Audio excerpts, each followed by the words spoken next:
जय हिंद, वंदे मातरम। दोस्तों, आप सभी का स्वागत है आपके अपने YouTube channel the soldiers guide में।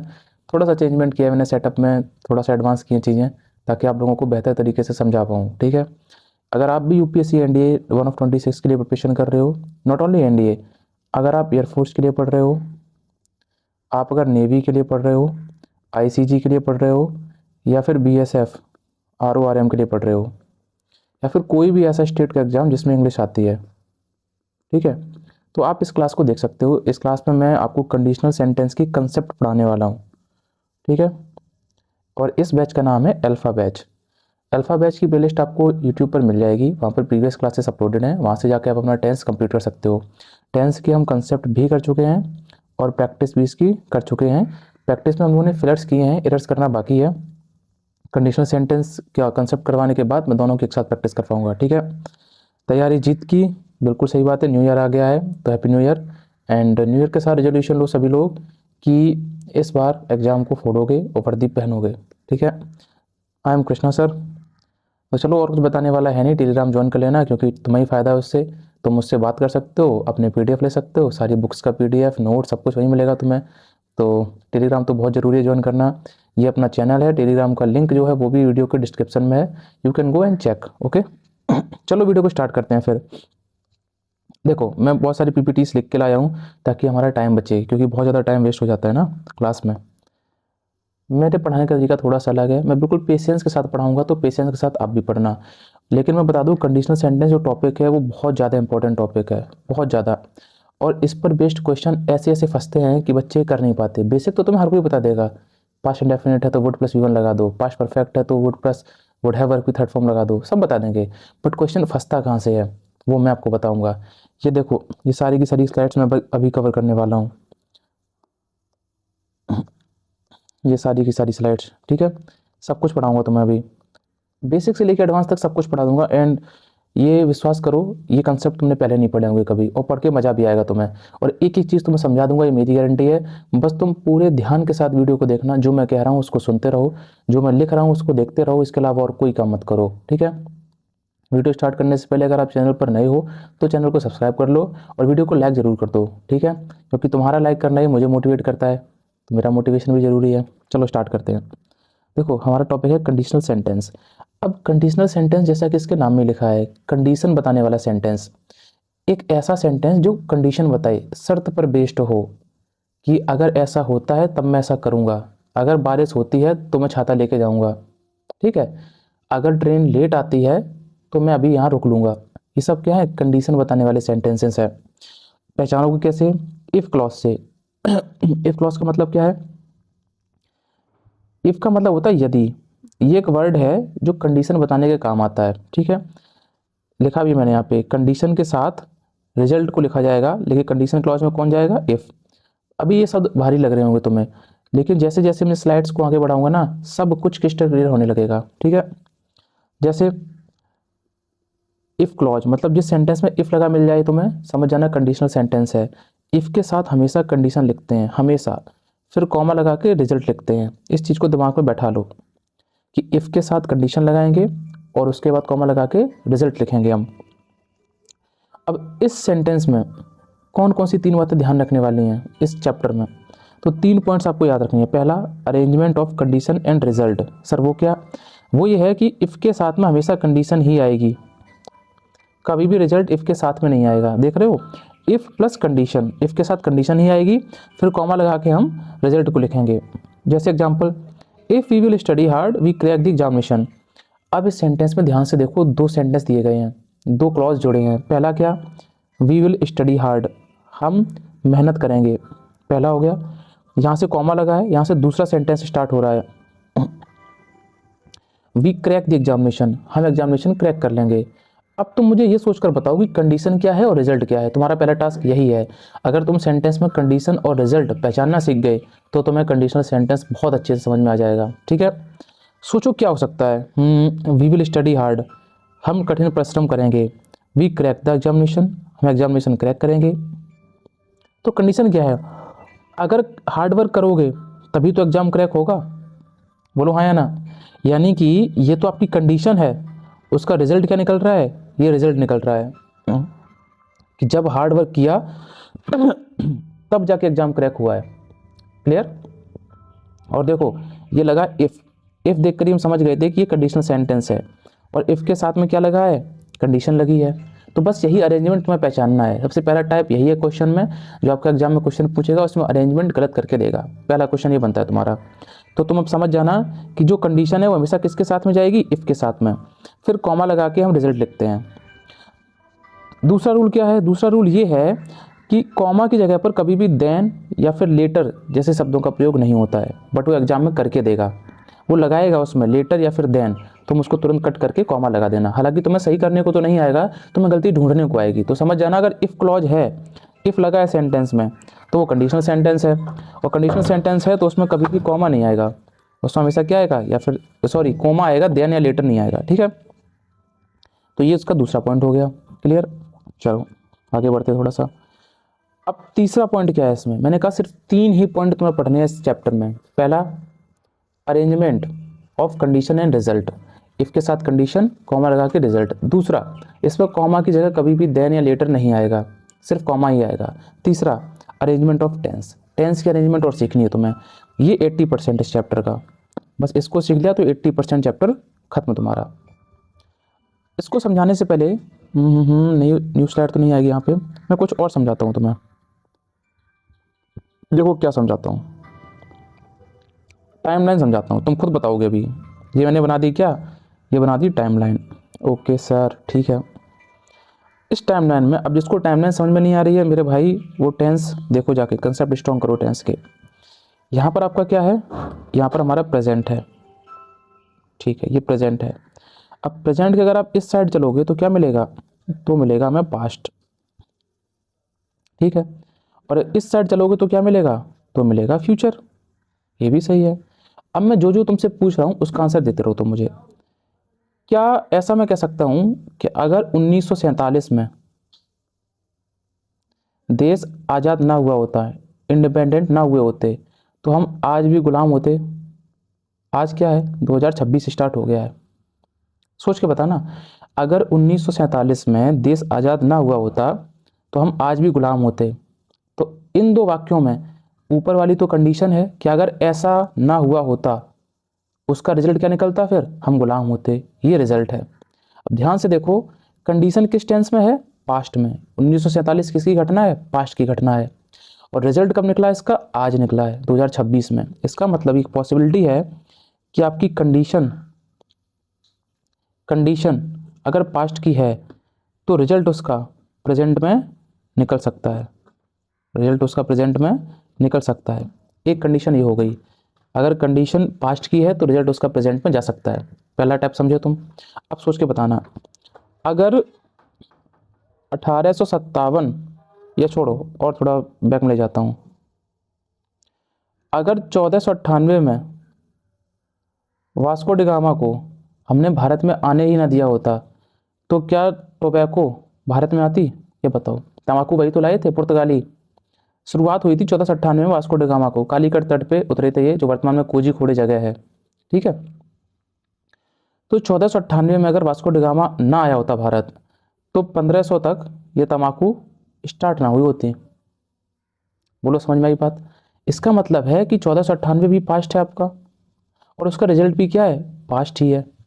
इसका मतलब दूसरा टाइप हो सकता है, हमारी कंडीशन भी पास्ट की हो और उसका रिजल्ट भी पास्ट में ही निकल जाए, खत्म कहानी। बोलो, हो सकता है कंडीशन भी पास्ट की हो और उसका रिजल्ट भी पास्ट में निकल जाए। दो टाइप समझो तुम। अब तीसरा टाइप, ये सोच के बताना मुझे तुम। जैसे अगर अभी बादल हैं, क्या है, बादल हैं, तो हो सकता है 1 घंटे बाद वर्षा हो। बोलो क्लियर है? अगर जैसे बादल छाए हुए आसमान में, तो हाई प्रोबेबिलिटी है कि 1 घंटे बाद बारिश हो जाए। इसका मतलब है कंडीशन अभी प्रेजेंट की है और उसका रिजल्ट कब निकल रहा है, फ्यूचर में निकल रहा है। थोड़ी देर बाद, 1 दिन बाद बारिश हो सकती है। बोलो हाँ या ना? यानी कि ये भी पॉसिबिलिटी एक बन गई कि अगर कंडीशन प्रेजेंट की है तो उसका रिजल्ट कब निकलेगा, उसका रिजल्ट फ्यूचर में निकल सकता है। तो हमारी 3 पॉसिबिलिटी बनी। क्या चौथी पॉसिबिलिटी संभव है? क्या ऐसा संभव है कि अगर फ्यूचर का फ्यूचर में ही हो जाए? क्या ऐसा संभव है कि कंडीशन भी फ्यूचर की हो और उसका रिजल्ट भी फ्यूचर में निकले, ऐसा पॉसिबल नहीं है, क्योंकि कोई ना कोई एक चीज़ कंफर्म होती है तब दूसरे का आशंका होती है होने की। फ्यूचर तो एक ऐसा टेंस है जो कंफर्म ही नहीं होता है, ना तो कंडीशन ना रिजल्ट। जैसे यहाँ पर ये चीज़ कंफर्म है, यहाँ पर वास्को डी गामा आया वो कंफर्म था, यहाँ पर इंडिपेंडेंट हो गए वो कंफर्म था, ये इसका रिजल्ट है जो कंफर्म नहीं है, ये भी कंफर्म नहीं है, ये भी कंफर्म नहीं है, समझ रहे हो। तो कंडीशनल सेंटेंस में एक कंफर्म है दूसरा कंफर्म नहीं है। अच्छा, तो फ्यूचर में कभी भी ऐसा नहीं हो सकता है कि फ्यूचर में आपने कंडीशन निकाली और फ्यूचर में उसका रिजल्ट निकाल दिया, कंडीशन और रिजल्ट ये पॉसिबल नहीं है। बोलो मेरी बात समझ में आई आप लोगों को। कंडीशन और रिजल्ट दोनों फ्यूचर में नहीं निकल सकते कभी, ठीक है। ओके, बहुत बढ़िया। तो अब इसी बेस से मैंने लिखा है कि अरेंजमेंट ऑफ टेंस, आपकी कंडीशन प्रेजेंट की हो सकती है, पास्ट की हो सकती है, बट फ्यूचर की कभी भी नहीं होगी। समझ में आ रही बात मेरी? ध्यान से सुनते रहना, चैप्टर एकदम क्लियर हो जाएगा लास्ट तक। प्रेजेंट की हो सकती है कंडीशन, पास्ट की हो सकती है, बट फ्यूचर की कंडीशन कभी भी नहीं होगी। तो आधे से ज़्यादा क्वेश्चन तुम्हारे इसी कंसेप्ट से बन जाएंगे, इनको याद करते रहना। अभी तो समझो, मैं थोड़ा शायद इसका वरनराज कर लूँ, ठीक है। नेक्स्ट स्लाइड ये रही। तो रूल कह लो, चाहे पॉइंट कह लो, चाहे कुछ भी कह लो, टाइप 1 है तुम्हारा ये, ठीक है। टाइप 1 क्या है? देखो जैसे मैं पढ़ा रहा हूँ वैसे ही पढ़ना। और दूसरी चीज़, इस चैप्टर को लेने के बाद, इस क्लास को लेने के बाद कोई भी कंडीशनल सेंटेंस का टाइप तुम्हारा नहीं छूटेगा, मेरी गारंटी है।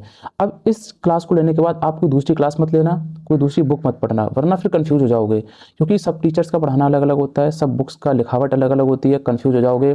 उसमें यहाँ पर जो मैं बेसिक तरीके से पढ़ा रहा हूँ उसमें उसका नाम जीरो कंडीशन दे रखा होगा या कुछ और नाम दे रखा होगा, अब आप कंफ्यूज हो जाओगे, तो वो मत करना, ठीक है। अब हम सीखेंगे टेंस के बारे में। टेंस हमें किसका देखना है? हमें कंडीशन और रिजल्ट का टेंस देखना है। कंडीशन किस टेंस में जाएगी और रिजल्ट किस टेंस में जाएगा, अगर ये सीख लिया तो क्वेश्चन बनने लगेंगे। इसका रूल नंबर फर्स्ट, या जो फर्स्ट टाइप है वो देखो, इफ लगा है, इफ लगा है तो ये कंडीशनल क्लॉज है। अब कंडीशनल क्लॉज अगर है, इसके साथ में क्या आएगी? कंडीशन ही आएगी। ये तो समझ चुके हो तुम लोग। अब कलर चेंज कर लेता हूँ, ओके। और उसके बाद फिर कॉमा लगा के हम रिजल्ट को सेपरेट करेंगे। अब जो पहला टाइप बनता है वो है कि अगर आपकी कंडीशन प्रेजेंट इंडेफिनिट टेंस में हो तो उसका रिजल्ट फ्यूचर इंडेफिनिट में ही लिखेंगे। अब ऐसा मत पूछना कि सर ऐसा क्यों करेंगे, ठीक है, ये रूल ही है, ये तुम्हें याद करना है। अगर कंडीशन प्रेजेंट इंडेफिनिट की है तो उसका रिजल्ट फ्यूचर इंडेफिनिट में लिखेंगे, दैट्स इट, ठीक है। ये बात तो तुम समझ गए रूल। अब कुछ एग्जाम्पल से हम चीज़ों को समझते हैं। सबसे पहले मैंने तुम्हारे सामने 5 एग्जाम्पल लिखे हैं, वीडियो को पॉज करो, पांचों के 5 एग्जाम्पल में अब कंडीशन और रिजल्ट पहचानने की कोशिश करो। देखो घर पे तो तुम प्रैक्टिस करते नहीं हो, वैसे भी मुझे पता है, करते भी हो, 2-4 क्वेश्चन लगाए, नहीं आई तो हार गए। वैसे भी बहुत सारे बच्चों के डीएम्स आ रखे हैं कि भैया इंग्लिश में फेल हो रहा हूँ, इंग्लिश की सेक्शन कट ऑफ क्लियर नहीं हो रही है। तो भाई तुम्हारे लिए अल्फाबेट चलाया है, बस मुझसे कनेक्ट करो, जैसा मैं बोल रहा हूँ वैसा करो, ठीक है। अगर मैं कह रहा हूँ वीडियो पॉज करो, थोड़ा दिमाग लगाओ, तो प्लीज़ लगाओ। अब 5 क्वेश्चन है, इनमें से अगर तुमने 3 की भी कंडीशन और रिजल्ट पहचान लिए तो तुम चैप्टर में सही जा रहे हो, ठीक है। चलो करो। कर लिया? नहीं किया मुझे पता है देखो कर लिया, बहुत बढ़िया बात है। हम पहले कंडीशन और रिजल्ट को पहचानेंगे। देखो कॉमा से सेपरेट हो रहा है। अच्छा सारे रूल लगाओ जो जो मैंने तुम्हें पढ़ाया है। सबसे पहले क्या कि सर अरेंजमेंट देखते हैं हम कंडीशन और रिजल्ट की, तो इफ है, इफ के साथ में एक कंडीशन होनी चाहिए और उसके बाद रिजल्ट होना चाहिए, ये हमारा रूल कहता है। अब देखते हैं क्वेश्चन ने क्या किया है। इफ सी कम्स हियर, अगर वो यहाँ आती है, आई विल हेल्प हर, तो मैं उसकी मदद करूँगा।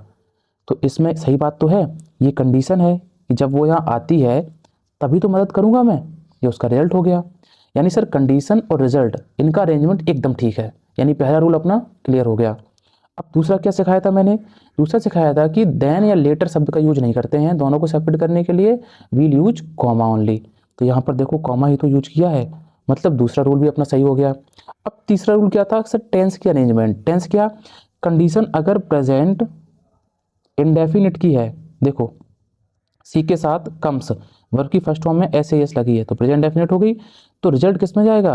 रिजल्ट फ्यूचर के इंडेफिनिट में जाएगा। देखो विल एस एल आया है, विल प्लस वर्ब की फर्स्ट फॉर्म, सेंटेंस एकदम करेक्ट है।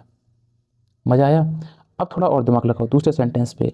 सर इफ देखते ही हम समझ गए कि ये इफ वाला सेंटेंस कंडीशनल क्लॉज है, कंडीशनल सेंटेंस है, इसका मतलब ये कंडीशन होनी चाहिए, उसके बाद रिजल्ट होना चाहिए। अच्छा ये ना इंटरचेंज हो सकता है, जैसे मैंने तुमसे कहा इफ प्लस कंडीशन फिर कॉमा लगा के रिजल्ट, अब अगर इंटरचेंज करना है ना तो ये पूरा का पूरा इफ प्लस कंडीशन ये पीछे जा सकता है और ये पूरा रिजल्ट उठ के आगे आ सकता है। मतलब ऐसे भी लिखा हो सकता है कभी सेंटेंस, देख लो, रिजल्ट फिर कॉमा लगा के इफ प्लस कंडीशन, बट दोनों ही केस में कंडीशन इफ के साथ ही जुड़ेगी। जैसे यहाँ से ये पूरा उठ के, यहाँ से ये पूरा उठ के यहाँ आ जाए और ये पूरा उठ के यहाँ आ जाए, ठीक है, ये पॉसिबल है, ऐसा कर सकते हैं हम।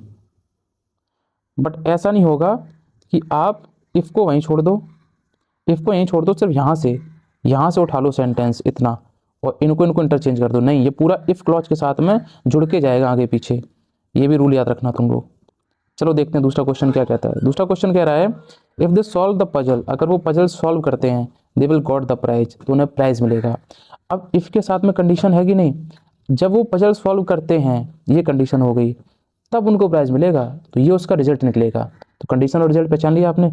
अब कंडीशन किस टेंस की है, कंडीशन है प्रेजेंट के इंडेफिनिट टेंस की। देखो वर्ब की फर्स्ट फॉर्म आई है यहाँ पे सॉल्व, प्रेजेंट इंडेफिनिट की है तो रिजल्ट किस में गया है, फ्यूचर इंडेफिनिट में गया है, विल, ठीक है, सही हो गया। तीसरा क्वेश्चन देखो, इफ है तो कंडीशनल सेंटेंस है। He run 5 kilometre a day, अगर वो 5 किलोमीटर दौड़ता है दिन में तो he qualifies for the marathon selection, तो वह मैराथन सिलेक्शन में क्वालिफाई कर जाएगा। तो क्या हो सकता है, ये कंडीशन है आपकी, जब वो 5 किलोमीटर डेली दौड़ेगा तब वो सेलेक्ट होगा, मतलब तब उसका ये रिजल्ट निकलेगा। अब अगर कंडीशन किस टेंस में है, रन, वर्ब की फर्स्ट फॉर्म मतलब प्रेजेंट इंडेफिनिट ये वाला, तो रिजल्ट किस में जाएगा, फ्यूचर इंडेफिनिट में, जबकि यहाँ पर तो प्रेजेंट इंडेफिनिट में दे रखा है रिजल्ट, वर्ब की फर्स्ट फॉर्म में ऐसे ही है, मतलब ये चीज़ गलत कर दी यहाँ पे। तुम्हें क्या करना पड़ेगा, ही विल क्वालिफाई। तो इस टाइप के क्वेश्चन आते हैं तुम्हारे एग्जाम में गलत करने वाले, जिनको तुम्हें सही करना पड़ेगा, ठीक है। तो हमने देखा कंडीशन तो प्रेजेंट में थी बट रिजल्ट को भी प्रेजेंट फ्यूचर इंडेफिनिट में लिखना था, हमने लिख दिया। चलो अगला क्वेश्चन देखो, इफ है, इफ के साथ में कंडीशन आनी चाहिए। पहला रूल, ही ईट जंकी फूड्स, अगर वह जंकी फूड्स खाता है जो फास्ट फूड होते हैं तुम्हारे, ही लॉसेस हिज स्टेमिना, तो अपना स्टेमिना लूज करता है। बात तो एकदम सही है, बट कंडीशन तो यही है, जब वो जंकी फूड खाएगा तभी तो उसका ये रिजल्ट निकलेगा, स्टेमिना लूज होगा। तो कंडीशन और रिजल्ट की अरेंजमेंट तो एकदम ठीक है और कॉमा से सेपरेट भी हो रहे हैं, दो रूल क्लियर हो गए अपने। तीसरा रूल टेंस वाला देखना है, कंडीशन में देखो वर्ब की फर्स्ट फॉर्म आई है ईट, मतलब ये प्रेजेंट का इंडेफिनिट है, तो यहाँ पर फ्यूचर का इंडेफिनिट आना चाहिए सर, यहाँ पर तो ये भी प्रेजेंट इंडेफिनिट कर दिया, तो रिजल्ट प्रेजेंट इंडेफिनिट में नहीं आएगा, रिजल्ट किस में जाएगा, रिजल्ट जाएगा फ्यूचर इंडेफिनिट में। तो तुमको करना पड़ेगा ही विल लॉस, ठीक है। अगला, इफ दे विल स्मोक, अगर वो स्मोक करते हैं, तो ये इफ है मतलब कंडीशनल सेंटेंस है। सबसे पहले हम क्या चेक करेंगे, इनका अरेंजमेंट, कि कंडीशन इफ के साथ में ही जुड़ी है, रिजल्ट थोड़ा सा अलग लिखा है, ठीक है। दे विल स्मोक, अगर वो स्मोक करते हैं, their lungs will be damaged, तो उनके जो लंग्स हैं वो डैमेज हो जाएंगे। यानी सर एक चीज़ तो क्लियर है, ये कंडीशन है और ये उसका रिजल्ट है। मैंने कहा बहुत बढ़िया, और कॉमा से सेपरेट किया है, मैंने कहा और बढ़िया है, दो रूल क्लियर हो गए तुम्हारे। अब तीसरी जगह हमारा बचा है टेंस, टेंस का अरेंजमेंट और देखना है। कंडीशनल सेंटेंस हो गया अपना कंप्लीट। कंडीशन किस में दे रही है, ये देना है फ्यूचर इंडेफिनिट में, क्योंकि यहाँ पे देखो क्या आया है, विल आया है। मैंने अभी तुम्हें बताया था कंडीशन कभी भी फ्यूचर में नहीं हो सकती, रिजल्ट फ्यूचर में हो सकता है बट कंडीशन फ्यूचर में नहीं हो सकती कभी। देखो जब प्रेजेंट की कंडीशन थी तभी रिजल्ट निकला था फ्यूचर में, बोलो हाँ या ना। तो अगर यहाँ रिजल्ट फ्यूचर में निकल रहा है कोई दिक्कत नहीं है, कंडीशन किस में करनी पड़ेगी तुम्हें, कंडीशन करनी पड़ेगी प्रेजेंट के इंडेफिनिट में। तो इफ दे स्मोक करो, अब दे प्लूरल है अपने आप में, इसीलिए यहाँ पर वर्ब भी कैसी आएगी, प्लूरल आएगी, ठीक है, इसीलिए इसमें एस नहीं लगाया है। अब वर्ब की फर्स्ट फॉर्म है ये, तो बन गया if they smoke present definite, their lungs will be damaged, ये पैसिव वॉइस है बट फ्यूचर इंडेफिनिट में आया है, ठीक है, क्लियर हुआ। तो ये था हमारा टाइप 1, जब कंडीशन प्रेजेंट इंडेफिनिट की हो तो रिजल्ट फ्यूचर इंडेफिनिट में जाता है। चलो लगे हाथ, दूसरा रूल, दूसरा टाइप कुछ भी कह लो, अगर कंडीशन पास्ट इंडेफिनिट की हो जाए, देखो हमने तुम्हें बता दिया ना, ये वाला जो रूल है वो हमने पढ़ लिया है कि अगर कंडीशन प्रेजेंट की हो तो रिजल्ट फ्यूचर में जाएगा। अब हम कौन सा पढ़ रहे हैं, अब हमें ये वाला पढ़ना है, कंडीशन अगर पास्ट की है तो रिजल्ट कहाँ गया, प्रेजेंट पर गया। फिर हम ये पढ़ेंगे कंडीशन पास्ट की थी, रिजल्ट भी पास्ट में निकल गया। बस ये 3 रूल हमें पढ़ने हैं, उसके बाद कुछ एडवांस चीज़ें पढ़ेंगे, फिर अच्छे से प्रैक्टिस करेंगे कंडीशनल सेंटेंस की, कंडीशनल सेंटेंस खत्म तुम्हारा, बस इतनी सी बात है, ठीक है। ये अगर मैं साफ़ करता हूँ, ओहो ये तो पूरा साफ़ हो रहा है, रुकना। अब ठीक है।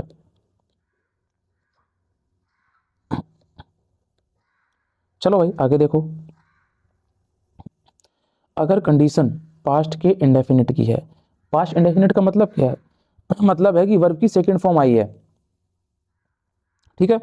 तो रिजल्ट किस में जाएगा? रिजल्ट जाएगा वुड प्लस वर्ब की फर्स्ट फॉर्म में। बस याद कर लो इसको। अब देखो, जो चीज़ आपने पहले की थी वही इन 5 सेंटेंसेस पे करनी है। कौन कौन सी चीज़ सर? 3 चीज़ें। नंबर 1, कंडीशन और रिजल्ट का अरेंजमेंट देखना है आपको। कंडीशन इफ के साथ में जुड़ी होनी चाहिए। नंबर 2, देन या लेटर ना हो, कॉमा हो उसकी जगह पे सेपरेट करने के लिए। Number 3, arrangement of tense. हमें टेंस का अरेंजमेंट देखना है कि कौन से टेंस के साथ में कौन सा रिजल्ट जाता है, ठीक है। देखो, इफ़ इट रेन्ड, अगर बारिश हुई, I would cancel the meeting, तो मैं मीटिंग कैंसिल कर दूंगा। इसमें से कंडीशन क्या और रिजल्ट क्या?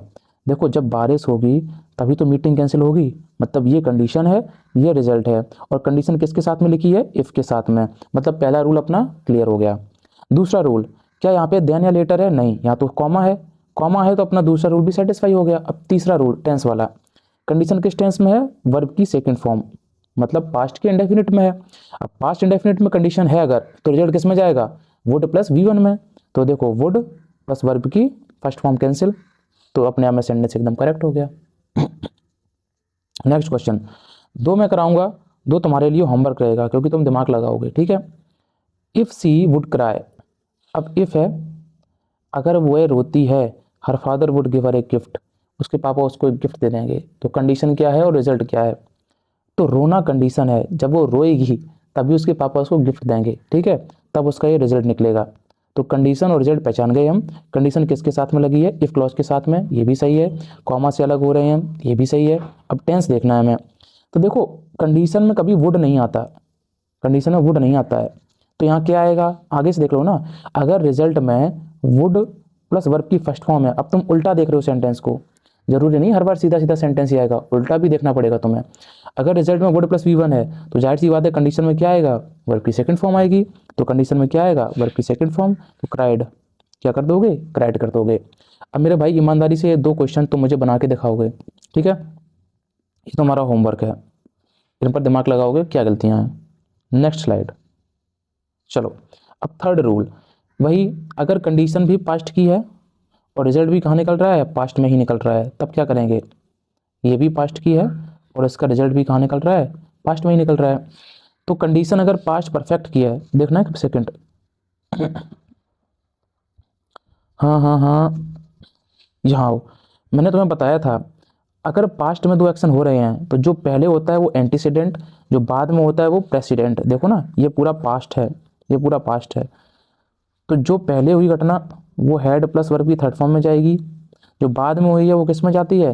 वो जाती है पास्ट के इंडेफिनिट में, ठीक है। क्लियर है? तो बता रखा है ना मैंने। चलो, अब देखो, तो अगर कंडीशन हैड प्लस वर्ब की थर्ड फॉर्म में है तो रिजल्ट किस में जाएगा? वुड हैव वर्ब की थर्ड फॉर्म में। ये तीसरा लॉ है तुम्हारा, ठीक है। कंडीशन पास्ट परफेक्ट में है तो वुड हैव वर्ब की थर्ड फॉर्म। अब यहाँ पर 8 क्वेश्चंस हैं, 8 के 8 बार दिमाग लगाना है। पहला क्वेश्चन देखो, तुमको सिर्फ 3 चीज़ें ऑब्जर्व करनी है। Number 1, arrangement of condition and result. Number 2, then या लेटर का यूज ना हो, कॉमा का यूज हो। और नंबर 3, तुमको टेंस का यूज देखना है, ठीक है। तो if she had solve the questions then she would inform me. देखो, पहली तुमने गलती पकड़ ली, सर देन का यूज़ तो कभी करते ही नहीं है हम। पहली गलती यहाँ पर है, इसको हटाओ, यहाँ पर क्या लगाओ? यहाँ पर लगाओ कॉमा। तो इस टाइप का क्वेश्चन अगर आया एग्जाम में तो अब तुम कर लोगे, ठीक है। वैसे देखने में कोई गलती नहीं लग रही है, बोलने में भी सही लग रहा है कि then she would inform me, तब वह मुझे इन्फॉर्म करेगी, बट ग्रामेटिकली ये गलत है। गलत है तो उसको ठीक करना पड़ेगा, ऐसे क्वेश्चंस आते हैं। अब कंडीशन और रिजल्ट का अरेंजमेंट देखो। If C had solve the question, अगर उसने क्वेश्चन सॉल्व कर लिए, सी वुड इन्फॉर्म मी, तो वह मुझे इन्फॉर्म करेगी। माइक में ठीक करना पड़ेगा, लगाओ दिमाग, लगाओ इस पे तुम लोग। चलो चलो, तो ये कंडीशन है, जब वो क्वेश्चन कर लेगी तभी वो इन्फॉर्म करेगी, तो ये उसका रिजल्ट हो गया। कंडीशन किस टेंस में है? हैड प्लस वर्ब की थर्ड फॉर्म, मतलब ये। तो रिजल्ट किस में जाएगा? वुड प्लस V1 नहीं, वुड प्लस वर्ब की फर्स्ट फॉर्म तो तब लगाते हैं हम जब पास्ट इंडेफिनिट का कंडीशन होता है। यहाँ तो कंडीशन पास्ट परफेक्ट में है तो यहाँ करना पड़ेगा वुड हैव इन्फॉर्म्ड। ठीक है, निकलती थी। नेक्स्ट क्वेश्चन है, if Rakhi had taken the money, Rakhi ने अगर धन ले लिया, she would have told me, उसने मुझे बता दिया होगा। ठीक है, पहली बात तो कंडीशन है, जब पैसे लेगी वो तभी बताएगी, तो उसका रिजल्ट ये निकल रहा है, ये इफ के साथ में है। ठीक है, कॉमा लगा है, ये भी ठीक है, टेंस की गलती है। अगर यहाँ हैड प्लस वर्ब की थर्ड फॉर्म है तो यहाँ वुड हैव वर्ब की थर्ड फॉर्म आएगी। सर ये भी ठीक लिखा है। अरे भाई, टेल की थर्ड फॉर्म टेल्ड थोड़ी होती है, वो तो टोल्ड होती है, वुड हैव टोल्ड आएगा। ठीक है, तो टेंस बेसिकली क्वेश्चन है टेंस का, बट इसमें एरर फंसाया है वर्ब से, तो सब कुछ रिलेट करके चलना है तुम्हें। तीसरा है, if Shekhar had reached early, अगर शेखर जल्दी पहुंचता है, comma he would have left on time, तो वह टाइम से निकला होगा। इफ कंडीशन है, इफ के साथ में यहाँ पर क्या लगा है, कंडीशन लगी है। Shekhar had reached early, condition had plus third form में है, तो रिजल्ट किस में जाएगा, वुड हैव वर्ब की थर्ड फॉर्म में। अगर जल्दी निकलेगा तो जल्दी पहुंचेगा, यानी अगर ये कंडीशन है तो उसका रिजल्ट भी जल्दी ही निकलेगा, और रिजल्ट किस में है, वुड हैव वर्ब की थर्ड फॉर्म में है। सेंटेंस एकदम सही है। अच्छा, ये क्वेश्चन तुम खुद करना, एक क्वेश्चन तुम्हारे लिए होमवर्क है। ठीक है, चलो मैं ही बता देता हूँ, तुम लोग कहाँ दिमाग लगाओगे। चलो, सरता वुड हैव टेकन, अब यहाँ पर इफ नहीं आया कहीं पर भी, the medicine if C felt the fever, या उल्टा है, ये इफ लिखा है, मतलब इस इफ के साथ में जो भी जुड़ रहा है वो कंडीशन ही होनी चाहिए, अगर नहीं हुई तो सेंटेंस गलत है फिर। तो if C felt the fever, अब फेल्ट क्या है, वर्ब की सेकंड फॉर्म, मतलब कंडीशन किस में है, पास्ट इंडेफिनिट में है। पहली चीज टेंस पहचाना, क्या ये कंडीशन है, if C felt the fever, अगर उसे बुखार महसूस हुआ, सरता would have taken the medicine, तो वह मेडिसिन खा लेगी। सही बात है, अगर ये कंडीशन है ना तो उसका रिजल्ट ये निकलेगा कि वो मेडिसिन खा लेगी। कंडीशन किस टेंस में है, वर्ब की सेकंड फॉर्म, पास्ट इंडेफिनिट में, जो पहले पढ़ाया इसके मैंने। तो रिजल्ट किस में जाएगा, वुड प्लस V1 में, तो वुड टेक करोगे, यहाँ पे क्या करोगे, वुड टेक द मेडिसिन। अच्छा क्वेश्चन था। क्वेश्चन 5 देखो, if Isa had a car, बहुत बढ़िया क्वेश्चन है ये। इफ है, इफ के साथ में कंडीशन आनी चाहिए, तो क्या ये कंडीशन है, चेक करो। अगर ईसा के पास कार थी, she would give it to her brother, तो उसने अपने भाई को दे दी होती। ठीक है, तो ये हैड क्या है, अब कई लोग देखेंगे सर हैड दिख गया ना, मैं हैड, तो ये पास्ट परफेक्ट है, तो यहाँ पे वुड हैव करो, वुड हैव गिवन करो, गलत कर लोगे सवाल। ये हैड वाला जो पंगा है ना, ये बहुत इंपॉर्टेंट है क्वेश्चन के लिए। ठीक है, ये बहुत ज्यादा इंपॉर्टेंट है, बहुत ज्यादा इंपॉर्टेंट है। अब देखो तुमको बताऊं मैं, if Isha had a car, ये जो हैड है, मैंने कहा था हैड के साथ अगर वर्ब की थर्ड फॉर्म भी है तब वो पास्ट परफेक्ट होता है। यहाँ पर तुम्हें हैड तो देखा, बट इसके बाद कोई वर्ब की थर्ड फॉर्म है क्या, नहीं है, तो ये जो हैड है वो वर्ब की सेकंड फॉर्म है, हैज हैव हैड वाला, पोजेशन दिखाने वाला, ये मैंने टेंस में क्लियर भी किया है तुमको। तो ये वर्ब की सेकंड फॉर्म है, यानी अगर कंडीशन तुम्हारी इफ के साथ में पास्ट इंडेफिनिट की है तो रिजल्ट में क्या आएगा, वुड प्लस V1 आएगी। तो ये अपने आप में एकदम सही लिखा है, गलती यहाँ पर थी। ठीक है, तो सेंटेंस अब सही हो गया। छठवां सेंटेंस है, if Raj had sent, if आ गया ना, इफ के साथ में कंडीशन आनी चाहिए थी, तो राज हैड सेंट, कंडीशन में क्या है, पास्ट परफेक्ट है, हैड प्लस थर्ड फॉर्म, देखो थर्ड फॉर्म आई अब की बार, द पार्सल, पार्सल भेजा होता, तो comma he would inform us. अच्छा, अगर कंडीशन पास्ट परफेक्ट की है तो रिजल्ट किस में जाएगा, वुड हैव और इन्फॉर्म्ड वर्ब की थर्ड फॉर्म में जाएगा। ठीक है, अगला देखो, if she saw Mohan she will talk to him. अब देखो, अगर वह मोहन को देखेगी या अगर उसने मोहन को देखा तो वह मोहन से बोलेगी। तो एक बात बताओ, इफ के साथ में ये कंडीशन लिखी है, कंडीशन किस में है, वर्ब की सेकंड फॉर्म में, पास्ट इंडेफिनिट में, तो उसका रिजल्ट किस में जाएगा, विल में नहीं जाएगा, किस में जाएगा, वुड प्लस V1 में, तो वुड टॉक आएगा यहाँ पर। ठीक है, ये गलती थी। अगला क्वेश्चन देखो, इफ, तीन चीजें वही पहचानो अपनी, पहला arrangement of condition and result, second comma, third tense. तो if Tanya had had her lunch, अब कई लोग बोलेंगे सर हैड हैड दो बार यूज कर दिया, गलत हो गया। नहीं, एक हैड तो हेल्पिंग वर्ब है, जो कि इसकी आती ना प्रेजेंट परफेक्ट की हेल्पिंग वर्ब, और दूसरा वर्ब की थर्ड फॉर्म है, ये वाला हैड जो है ना वो वर्ब की थर्ड फॉर्म है। क्लियर हुआ, एक वर्ब होती है हैव पोजेशन वाली, इसकी फर्स्ट फॉर्म क्या होती है, हैज हैव, इसकी सेकंड फॉर्म क्या होती है, हैड, इसकी थर्ड फॉर्म भी क्या होती है, हैड। तो अगर ये हैड अकेला आ रहा होता तो ये वर्ब की सेकंड फॉर्म हो जाता, अगर हैड के साथ में कुछ और भी लिखा है तो एक हैड तो हेल्पिंग वर्ब, दूसरा हैड वर्ब की थर्ड फॉर्म। ये पहचान लो, जब डायरेक्ट इनडायरेक्ट करोगे वहां पर ऐसे बहुत क्वेश्चन फंसते हैं, तो आप पहचानना सीख लो इसको। एक हेड तो हेल्पिंग वर्ब है, पास्ट परफेक्ट को बता रहा है, दूसरा हेड ये वाला हेड है वर्ब की थर्ड फॉर्म वाला। तो अगर ये हेड प्लस वर्ब की थर्ड फॉर्म बन गया ना, ये तो पास्ट परफेक्ट बन गया है। पास्ट परफेक्ट बन गया तो रिजल्ट किस में जाएगा, वुड हैव वर्ब की थर्ड फॉर्म में। तो वुड हैव वर्ब की थर्ड फॉर्म, सेंटेंस अपने आप में करेक्ट हो गया। बोलो मजेदार सेंटेंस थे।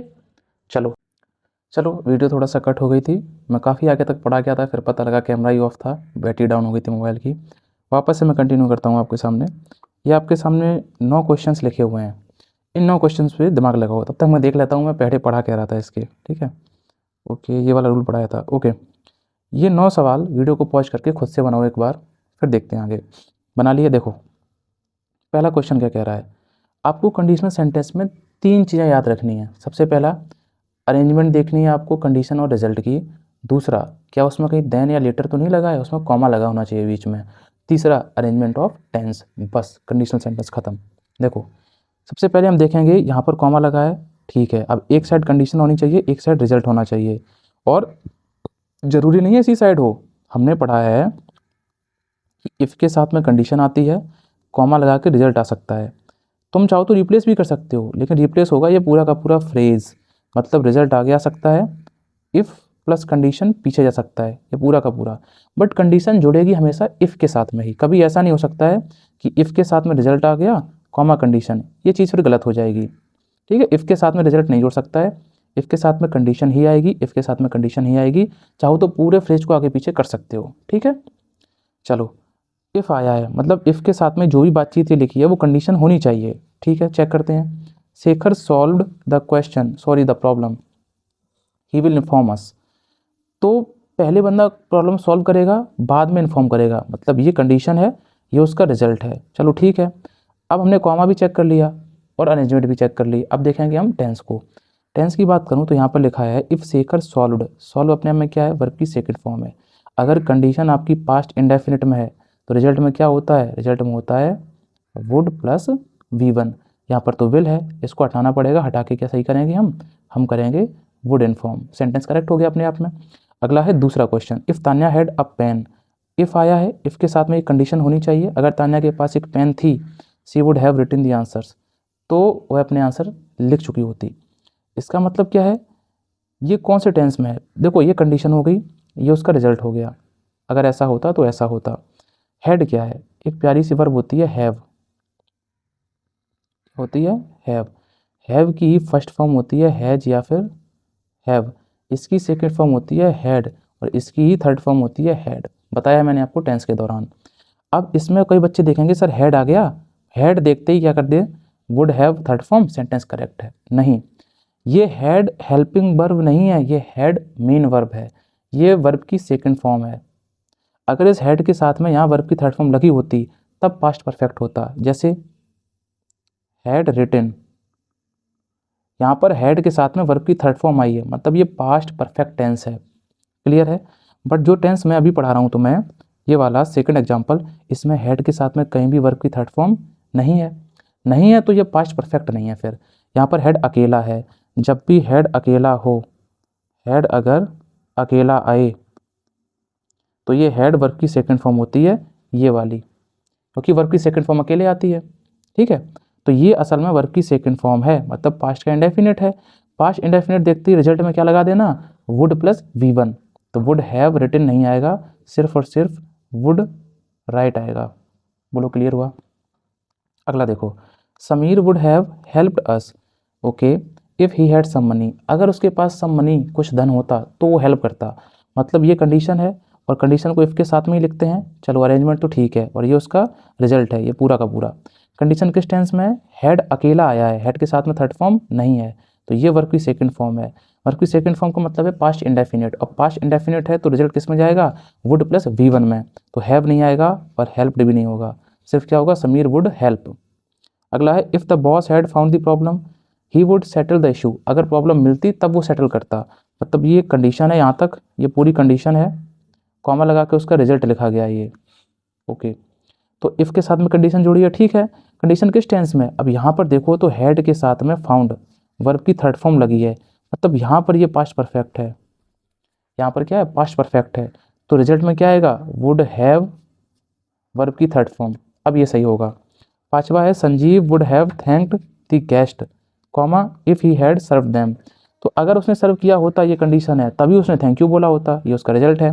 कंडीशन किस में है, हैड प्लस थर्ड फॉर्म में, तो रिजल्ट किस में जाएगा, वुड हैव वर्ब की थर्ड फॉर्म में।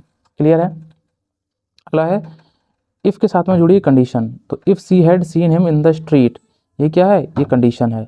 अब हैड के साथ में वर्ब की थर्ड फॉर्म लगी हुई है यहाँ पर, बात तो सही है, तो रिजल्ट किस में जाएगा, रिजल्ट जाएगा वुड हैव थर्ड फॉर्म में, तो would have become angry. Clear हो गया। अगला है इफ रोहन इज स्लीपिंग, इस रूल के लिए ना, इस रूल को पढ़ो एक बार।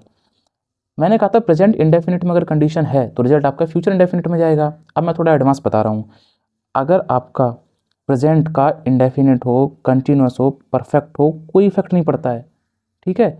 अगर आपको प्रेजेंट दिख गया कंडीशन में तो रिजल्ट फिर फ्यूचर इंडेफिनिट में ही जाएगा। आई रिपीट माई सेल्फ, अगर प्रेजेंट दिख गया आपको कंडीशन वाले क्लॉज में तो रिजल्ट किस में जाएगा, फ्यूचर इंडेफिनिट में ही जाएगा।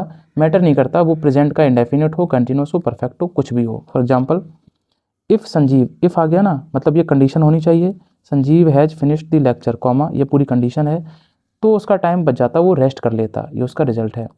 अब तुम देखोगे अगर तो पाओगे Sanjeev has finished the lecture, यहाँ बच्चे इसको समझ लेते हैं कि ये हैड प्लस थर्ड फॉर्म है, और हैड थर्ड फॉर्म है तो वुड हैव थर्ड फॉर्म चल जाएगा। नहीं, ये हैड नहीं है, ये हैज है, ये बता रहा है प्रेजेंट का परफेक्ट।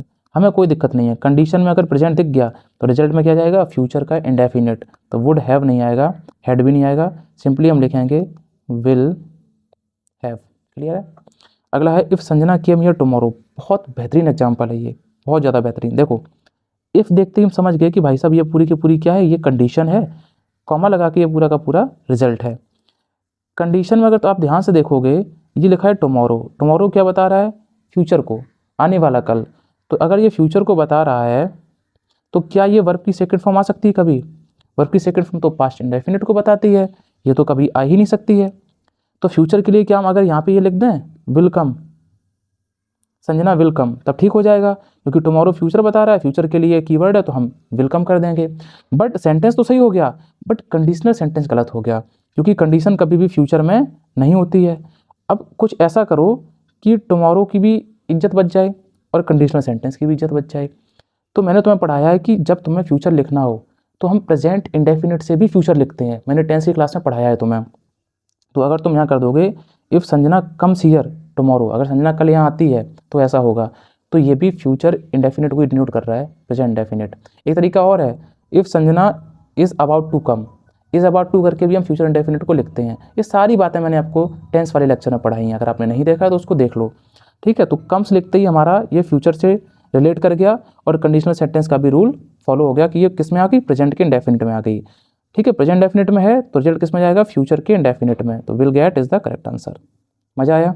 अब पीछे वाले क्वेश्चंस देखो, मैटर नहीं करता कि कंटिन्यूस है क्या है, इफ़ है, इफ़ के साथ में कंडीशन है, कंडीशन किस में, प्रेजेंट कंटिन्यूस में, कोई दिक्कत नहीं, प्रेजेंट अगर है तो इसके लिए हमें फ्यूचर इंडेफिनिट लगाना पड़ा, सही हो गया। आठवां है इफ़ के साथ में कंडीशन, कंडीशन में had plus third form, had plus third form में तो यहाँ पे वुड हैव थर्ड फॉर्म आएगा, लेकिन ये लगा यस्टरडे, यस्टरडे अपने आप में एक कीवर्ड है पास्ट इंडेफिनिट का, मतलब अगर यस्टरडे है तो पास्ट इंडेफिनिट ही यूज करना है आपको, तो हैड हटाना पड़ेगा या मैट करना पड़ेगा वर्ब की सेकंड फॉर्म।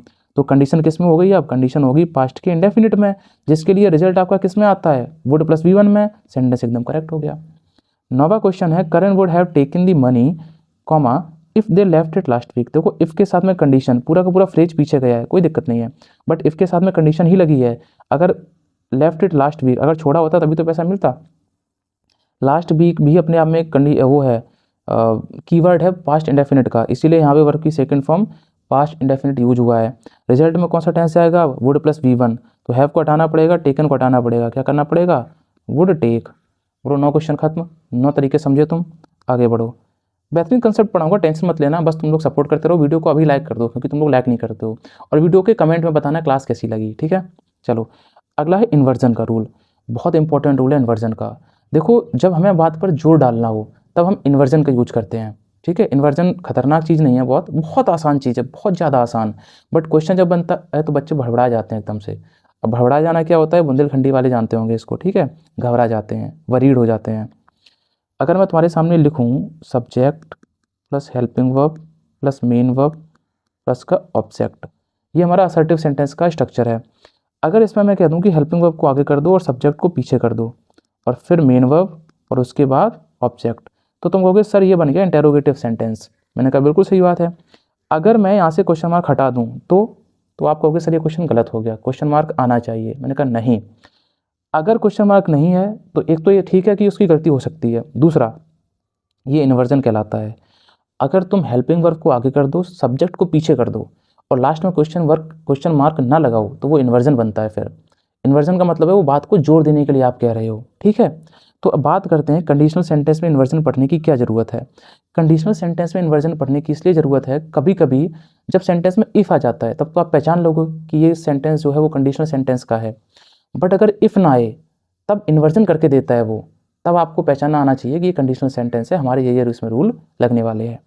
देखो अब मैं समझाता हूँ आपको, ये हमारा पूरा स्ट्रक्चर है कंडीशनल सेंटेंस का। अब इसमें ज़रूरी नहीं हेड प्लस थर्ड फॉर्म वाला ही, तुम चाहो तो पास्ट इंडेफिनिट वाला हो, चाहे आगे पढ़ाऊंगा वो टाइप हो, कोई भी टेंस हो उसमें इन्वर्जन करना है तो हेल्पिंग वर्ब आगे सब्जेक्ट पीछे। मैंने सिर्फ ये हेड प्लस थर्ड फॉर्म वाला एक एग्जाम्पल उठाया है, ठीक है। जरूरी नहीं अब कि हेड वाला सेंटेंस है उसी का इन्वर्जन होगा, ऐसा नहीं है। जब आपको इन्वर्जन करना हो सबसे पहले तो जो इफ़ लगा है इसको गायब कर दो, देखा गायब हो गया, गायब हो गया ना। उसके बाद हेल्पिंग वर्ब को आगे कर दो, सब्जेक्ट को पीछे कर दो, कर दिया, हेड आगे सब्जेक्ट पीछे, बाकी सेम, बाकी डिट्टो कॉपी छाप दो, खत्म हो गया इन्वर्जन। इतना आसान है इन्वर्जन। अब देखो क्वेश्चन कैसे बनता है, ये है इसका इन्वर्जन करना है। सबसे पहले इस इफ़ को गायब कर दो, हमने गायब कर दिया। इस हेल्पिंग वर्ब को आगे लिखा, हेड, सब्जेक्ट को खिसका दिया एक कदम पीछे, तान्या, पूरा छाप दिया क्वेश्चन लास्ट तक, खत्म, इन्वर्जन हो गया। क्वेश्चन मार्क कहीं नहीं लगाना है। अब कंडीशनल सेंटेंस में कैसे क्वेश्चन आएगा, वो ऐसे आएगा जैसे ये क्वेश्चन लिखा है। अब नॉर्मल बच्चा अगर क्वेश्चन को पढ़ेगा तो वो सोचेगा इसमें कहीं इफ़ तो आया नहीं है, मतलब ये कंडीशनल सेंटेंस नहीं है, कुछ और रूल लगेगा इसमें, और वो सोचता रहेगा, अंत में छोड़ के चला आएगा। बट तुम्हें पता है कि क्वेश्चन की स्टार्टिंग में हेल्पिंग वर्ब लिखी है, मतलब लास्ट में क्वेश्चन मार्क होना चाहिए, और अगर नहीं है तो पक्का ये कैसा है, इन्वर्जन वाला सेंटेंस है, मतलब इसमें इफ़ था उसको गायब किया गया है, गायब किया गया है। तुम समझ गए अल्टीमेटली ये इफ़ वाला क्वेश्चन, ये कंडीशन लिखी हुई है, कंडीशन में हेड प्लस थर्ड फॉर्म आया है, हेड प्लस थर्ड फॉर्म तो रिजल्ट में वुड हैव वर्ब की थर्ड फॉर्म जाएगा, सेंटेंस सही है। मज़ा आया?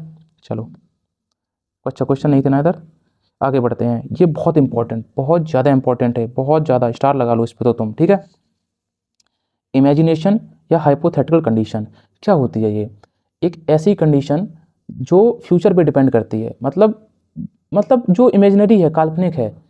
जैसे अगर मैं पक्षी होता तो मैं उड़ सकता था, तो ना तो मैं पक्षी बन पाऊंगा कभी, ना मैं उड़ पाऊंगा, मतलब जो इमेजिनरी है, जो हो ही नहीं सकती है, उसमें सेंस निकलता है इस काश का, काश वाला हाइपोथेटिकल कंडीशन।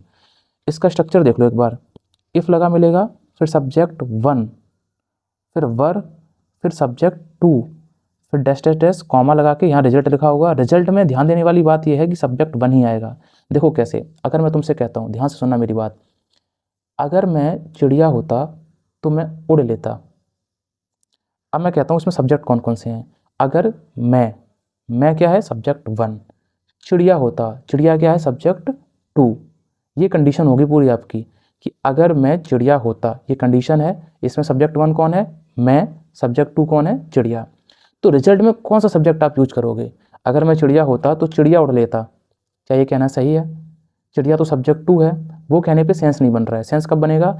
अगर मैं चिड़िया होता तो मैं उड़ लेता, यानी सब्जेक्ट वन ही आपने कहा है रिजल्ट में, इसीलिए लिखा है सब्जेक्ट वन ही आएगा रिजल्ट में। मैं चिड़िया, तो चिड़िया नहीं, ये मैं यहाँ पे जाएगा। क्लियर हुई बातचीत? देखो कुछ एग्जाम्पल्स हैं, इनको फटाफट से सॉल्व करते हैं, मज़ा आएगा। इफ़, और यहाँ पे ध्यान देने वाली बात है, यहाँ पे वर्ब की सेकंड फॉर्म भी यूज कर सकते हो। वर्ब की सेकंड फॉर्म हो तो उसको यूज कर दो, वर आया है तो वर्ब को यूज कर दो, बट कभी वॉच मत लगाना। जैसे यहाँ पे अगर ही लिखा होगा तुम ही के लिए वॉच लगा दोगे, नहीं, फिर वर ही आएगा, ठीक है, उसमें वर ही आता है। ओके, इफ़ देखते हम समझ गए कंडीशनल सेंटेंस है। ये सब्जेक्ट वन लिखा है, राजा सब्जेक्ट टू है, कॉमा लगा के पूरा रिजल्ट लिखा है, तो हम समझ गए if I was a king, अगर मैं एक राजा होता, I would rule all over the world, मैं पूरे संसार पर रूल करता, ठीक है। तो इसमें समझ गए हम कि ये कंडीशनल सेंटेंस है, वो भी कौन सा, हाइपोथेटिकल कंडीशन है। इसमें वॉच कभी नहीं आता, इसमें हमेशा क्या आता है, वर आता है। ये जो सब्जेक्ट वन है वही रिजल्ट की स्टार्टिंग में आता है। दोनों बातें सही, सेंटेंस क्लियर। दूसरा सेंटेंस देखो, इफ़ आया है, कंडीशन लगी है, सी है subject one, if she were alive, इसमें सब्जेक्ट टू नहीं है तो और आसान है, हमें क्या करना सब्जेक्ट टू से, इफ़ सी वर अलाइव, अगर वह जिंदा होती, she will be happy, sentence clear हो गया। ठीक है। If I were him, if क्या है, एक कंडीशन बताने वाला क्लॉज है, सब्जेक्ट वन, फिर वर आया है, सब्जेक्ट टू। मैं सब्जेक्ट लिख रहा हूँ लेकिन हिम तो ऑब्जेक्ट है, तो पहले तो हिम का सब्जेक्ट तुम्हें ही लिखना पड़ेगा, कॉमा। अब यहाँ पर इन्होंने ही लिख दिया है, सब्जेक्ट टू को लिखा है, जबकि नहीं, सब्जेक्ट वन ही यहाँ पर आता है, तो ही को हटा के तुम्हें आई करना पड़ेगा। इफ़ आई वर ही, अगर मैं वह होता, I will cancel the payment, मैं पेमेंट कैंसिल कर देता। क्लियर हुआ। अगला क्वेश्चन देखो, वर ही मी, सेम, यहाँ देखो जैसे अभी हमने हेड का इन्वर्जन किया था वैसे हम इसका भी तो इन्वर्जन कर सकते हैं। इन्वर्जन कैसे करेंगे, इस इफ़ को गायब करेंगे, ये हेल्पिंग वर्ब कहाँ जाएगी, आगे आ जाएगी, आगे आ गई, प्लस ये सब्जेक्ट कहाँ चला जाएगा, पीछे चला जाएगा, बाकी सब सेम छाप दो, subject two comma subject one, उसके बाद में would plus V one plus का object dot dot dot dot. यहाँ पर वुड प्लस वी वन ही क्यों आ रहा है ये बताओ। इसलिए आ रहा है मेरे भाई क्योंकि क्या, ये जो बी होती है ना, बी मतलब होना, इसी की फर्स्ट फॉर्म है इजारम, सेकंड फॉर्म है वाजवर, थर्ड फॉर्म है बीन। तो वाज या वर जो है, वाजवर वर्ब की सेकंड फॉर्म ही है, यानी अगर वर्ब की सेकंड फॉर्म कंडीशन में है, पास्ट इंडेफिनिट है, तो रिजल्ट में क्या आता है, वुड प्लस वी वन ही आता है। क्लियर है। अब तुम देखो यहाँ पर तुमने जैसे ही देखा वर, सर वर तो हेल्पिंग वर्ब है, इसका मतलब ये इंटरोगेटिव सेंटेंस है क्योंकि स्टार्टिंग में हेल्पिंग वर्ब आ रही है। अगर ये इंटरोगेटिव होता तो लास्ट में क्वेश्चन मार्क होता, जो कि है नहीं। उसके बाद ये सब्जेक्ट वन लिखा है, फिर सब्जेक्ट टू है। पहली बात तो मी ऑब्जेक्ट होता है, इसको सब्जेक्ट बनाओ आई लिख करके, तो वर ही आई, बहुत अजीब लग रहा है ना बोलने पर, यही है, बोलने पर जैसा लगता है वैसे ग्रामर के रूल नहीं होते हैं। ठीक है, तो वर ही आई सही हो गया। अब यहाँ पर कौन सा सब्जेक्ट आएगा, सब्जेक्ट वन आएगा, तो ही वुड स्कॉल्ड यू, सही हो गया सेंटेंस। अगला देखो रूल यहाँ से, ये जो लिखा है ना काश, काश, इसके लिए हम कभी कभी विश का यूज करते हैं, कभी कभी वुड दैट का यूज करते हैं, और एज इफ़ के लिए भी इसी का यूज करते हैं। मतलब as if, I wish, would that, ऐसे शब्द लिखे मिल जाएं, समझ जाना ये काश को बता रहा है। और काश का मतलब क्या है, काश का मतलब ही है हाइपोथेटिकल कंडीशन, मतलब वर या फिर वर्ब की सेकंड फॉर्म लगानी है। क्लियर है। ओके, तो यहाँ पे तुमको या तो वर लगाना पड़ेगा या वर्ब की सेकंड फॉर्म लगानी पड़ेगी। For example, Karan will speak as if, as if क्या कह रहा है, एज इफ़ ये कह रहा है कि ये इमेजनरी सेंटेंस है। इमेजनरी सेंटेंस है तो तुम्हें क्या चूज करना पड़ेगा, बोलो हाँ है ना, चूज करना पड़ेगा वर्ब की सेकंड फॉर्म, मतलब न्यू, इस नोस को हम सेलेक्ट नहीं करेंगे। अगला है खुशी विशेष, अब विश कर रही है वो, अगर विश कर रही है तो सिंपल ही है, वर्ब की सेकंड फॉर्म, मतलब हैज और हैव तो फर्स्ट फॉर्म होती हैं, हैड सेकंड फॉर्म है, क्योंकि हैड के साथ में कोई अलग से थर्ड फॉर्म नहीं है। तो इंडिविजुअल आ रही है हैड, तो वर्ब की सेकंड फॉर्म ही होगी, तो ये यूज नहीं करेंगे। क्लियर हुआ। ओके। और एक गलती है इसमें, गलती क्या है, यहाँ पर विल नहीं आएगा, ये कंडीशन है, ये फ्यूचर में नहीं जाएगी, ये वुड स्पीक आएगा यहाँ पर, क्योंकि यहाँ वर्ब की सेकंड फॉर्म आई है, तो दूसरी साइड क्या आएगा, वुड प्लस वी वन आएगा। चलो इस पे आते हैं। आई विश, विश देखते ही तुम समझ गए कि सर वर लगाना है, वर नहीं है, तब वर्ब की सेकंड फॉर्म चूज करनी है, तो यहाँ पर इस तो नहीं आएगा, क्या करना पड़ेगा, हमें वर करना पड़ेगा। बोलो समझ में आ रही बातें। कोई भी तुम्हें अगर डाउट रह जाए तो कमेंट कर देना मुझे, तुम पर्सनल मुझसे डाउट पूछ सकते हो, मैं पढ़ाई वाले सारे मैसेज के रिप्लाई करता हूँ, फालतू के मैसेज मुझे जो बच्चे भेजते हैं उनके ही रिप्लाई नहीं करता हूँ सिर्फ। ठीक है, मेरा टेलीग्राम आईडी इस वीडियो के डिस्क्रिप्शन में लिंक है टेलीग्राम का, वहाँ से टेलीग्राम ज्वाइन करो, कोई डाउट है मुझसे पूछ लो, और इस क्लास का PDF भी तुमको वहीं पर मिल जाएगा। ठीक है, चलो वीडियो चल रहा है देखना ज़रा, ठीक है, इसका फ़ोन बंद कर देना यार, किसका बज रहा है। अब देखो ये भाई बहुत इंपॉर्टेंट है, बहुत बहुत इंपॉर्टेंट। यूट्यूब पर बहुत सारे टीचर्स ने रूल पढ़ा रखा है, बट आधा पढ़ा रखा है। ठीक है, मैं तुमको पूरा पढ़ाऊँगा आज। तो मैं ये फ्रेज कहीं भी लिखे मिल जाए, क्या, इट या फिर this, it is time, this is time, it is moment, this is moment, it is high time, this is high time, या फिर moment, it is right time, this is right time, या फिर moment. इन phrase के बाद तुम दो चीज़ें देखो हमेशा, क्या सब्जेक्ट लिखा है या सब्जेक्ट नहीं लिखा है। सब्जेक्ट नहीं लिखा है, सोने पे सुहागा, 2+V1 मारो। सब्जेक्ट लिखा है तो सब्जेक्ट को वर्ब चाहिए, तो वर्ब हम देंगे वर्ब की सेकंड फॉर्म या फिर वर्ब। क्लियर है। ठीक है, वरना बच्चे रटे बैठे हैं इसको कि it is time, this is time, ये सब दिखते ही ना वर्ब की सेकंड फॉर्म मार दो, वर्ब मार दो। नहीं, अगर सब्जेक्ट ही ना हुआ उसके बाद तो 2+V1 आता है, इन्फिनेटिव आता है। ये नहीं पता है किसी को, अब तुम्हें पता है ये चीज़। देखो इट इज टाइम देखा हमने, सर ये तो वही फ्रेज है। अब इसके बाद ये सब्जेक्ट लिखा है, सब्जेक्ट लिखा है तो क्या लगा दो, वर्ब की सेकंड फॉर्म, मतलब फिनिश की सेकंड फॉर्म भर दो यहाँ पे, फिनिश्ड। क्लियर है। इट इज हाई टाइम, यहाँ सब्जेक्ट लिखा है, सब्जेक्ट अगर लिखा है तो कम की सेकंड फॉर्म मार दो, came. It is the best time, देखो द प्लस बेस्ट जो होता है ना, या फिर the plus cardinal number, ordinal number, वो भी सेम होता है, वर्ब की सेकंड फॉर्म लेता है। ये देखो लिखा है मैंने रूल, यहाँ देखो, इसको ही पढ़ लो लगे हाथ। इफ़ या दिस इज, इसके बाद टाइम मोमेंट हो बट बीच में कोई सुपरलेटिव डिग्री वाला वर्ड आ जाए, एस टी क्या है, सुपरलेटिव डिग्री, या फिर कोई ऑर्डिनल नंबर आ जाए। ऑर्डिनल नंबर आपको एडजेक्टिव में पढ़ाऊंगा मैं। ऑर्डिनल नंबर का मतलब होता है first, second, third, fourth, order बताने वाले नंबर्स, वो आ जाएं। इन दोनों ही केस में अगर सब्जेक्ट लिखा है तो परफेक्ट टेंस आएगा, सब्जेक्ट नहीं लिखा है तो 2+V1 आएगी। इसमें वर्ब की सेकंड फॉर्म नहीं आती है। ठीक है, क्या आएगा, सब्जेक्ट अगर लिखा है तो परफेक्ट टेंस आएगा, सब्जेक्ट नहीं लिखा है तो 2+V1 आएगी। जैसे जैसे जैसे जैसे जैसे क्या मैंने बोला, this is the moment. The moment देखते ही तुम्हें समझ आया सर ये वाला फ्रेज है जिसमें हम सब्जेक्ट होता है तो वर्ब की सेकंड फॉर्म लगाते हैं, सब्जेक्ट नहीं होता है तो 2+V1 लगाते हैं। बट इसमें बेस्ट आ गया, ये क्या है, सुपरलेटिव डिग्री। इसकी वजह से तुम्हें क्या लगाना पड़ेगा, परफेक्ट टेंस, यानी थैंक का परफेक्ट फॉर्म भरा पड़ेगा। मतलब this is the best moment कि सोल्जर्स गाइड को तुम थैंक यू बोल रहे हो। ठीक है, अब यहाँ पे इज आया है। अब देखो परफेक्ट तो कुछ भी हो सकता है, फ्यूचर का, प्रेजेंट का, पास्ट का, बट यहाँ एज है ना, मतलब जो भी परफेक्ट भरोगे वो प्रेजेंट का भरोगे। तो प्रेजेंट परफेक्ट के लिए क्या करना पड़ेगा, हैज थैंक्ड। ओ ओ ओ ओ ओ ओ ओ गलत हो गई बातचीत, गलत हो गई बातचीत। बातचीत क्या गलत हुई, ये गलत हुई है कि मूवमेंट के बाद यहाँ कोई सब्जेक्ट तो है ही नहीं। सब्जेक्ट नहीं है अगर तो हम क्या लगाएंगे, 2+V1, तो क्या आएगा, to, to thank, to thank आ गया। ठीक है, यहाँ पर देखो this is the first time I, यहाँ पर फर्स्ट एक ऑर्डिनल नंबर है, इसके बाद ये सब्जेक्ट लिखा है, सब्जेक्ट लिखा है, इसको वर्ब चाहिए, वर्ब चाहिए तो हम किसकी देंगे, परफेक्ट टेंस की देंगे, क्योंकि यहाँ पर ऑर्डिनल नंबर आ रखा है ये। ठीक है, अब ये प्रेजेंट की बातचीत है, इसीलिए आई के साथ हैव आता है प्रेजेंट में, तो हैव सी का थर्ड फॉर्म क्या होगा, seen. I have seen you. बातचीत समझ में आई, अंतर है दोनों रूल्स में।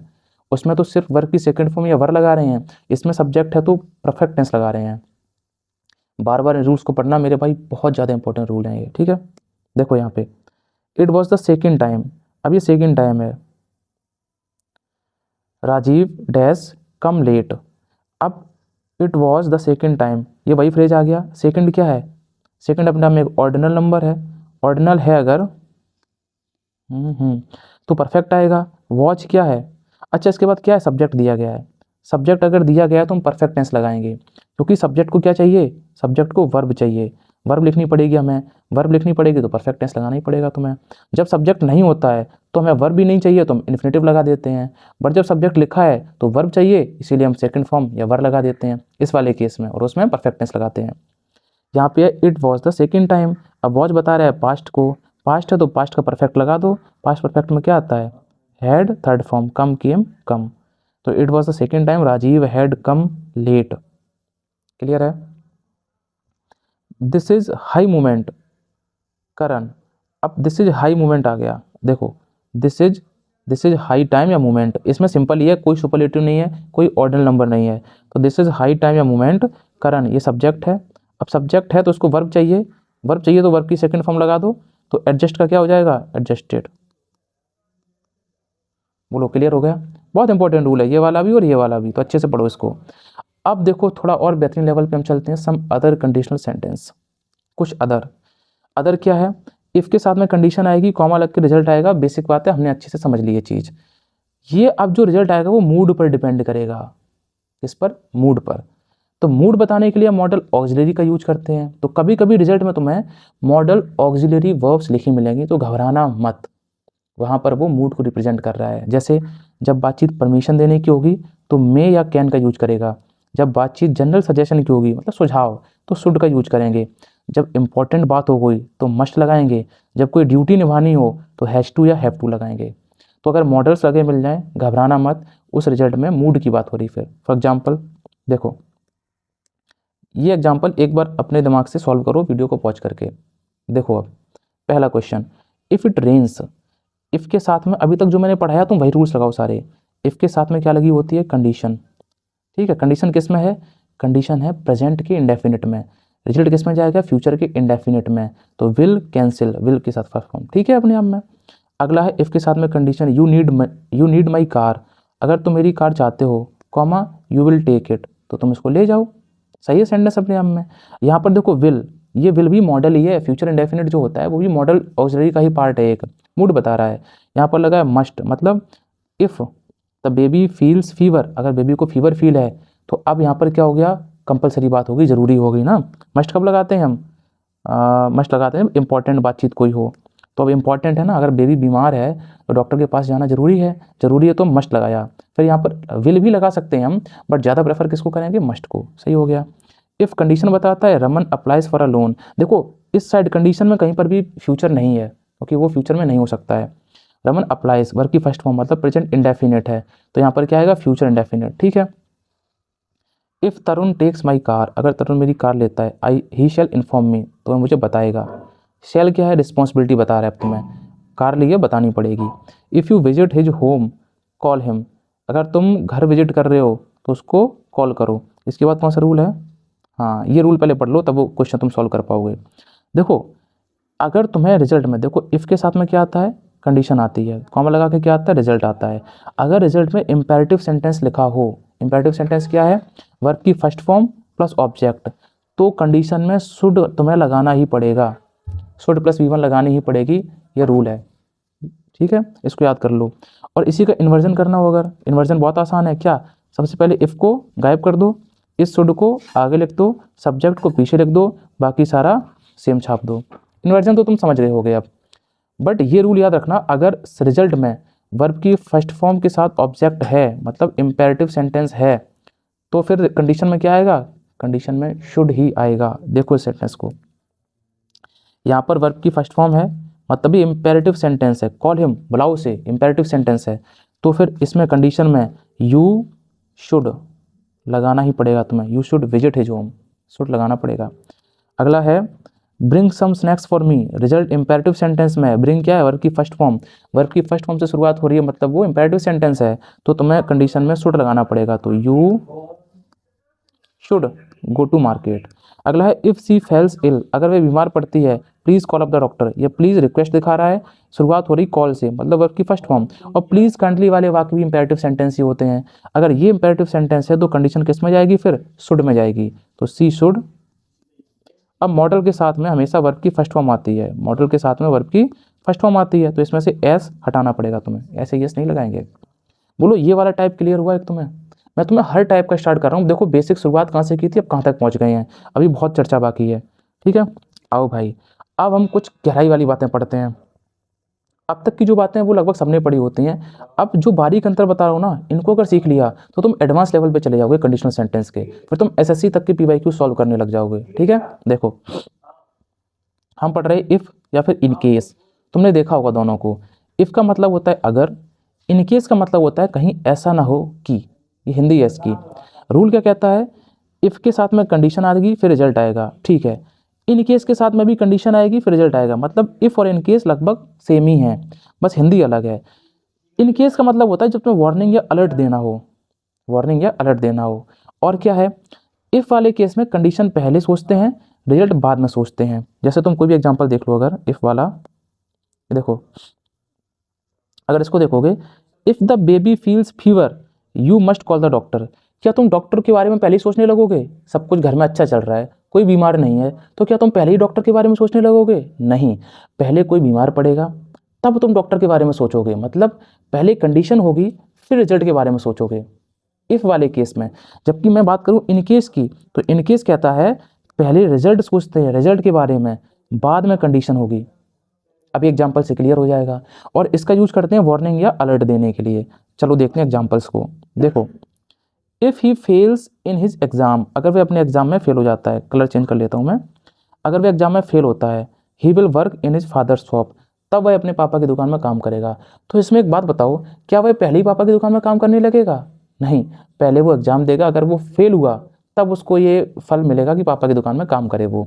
मतलब ये कंडीशन है, कंडीशन पहले सोच रहे हैं हम, ठीक है, और ये रिजल्ट है, रिजल्ट को हम बाद में सोच रहे हैं कि तभी ये इफ़ वाले सेंटेंस के साथ जुड़ा है।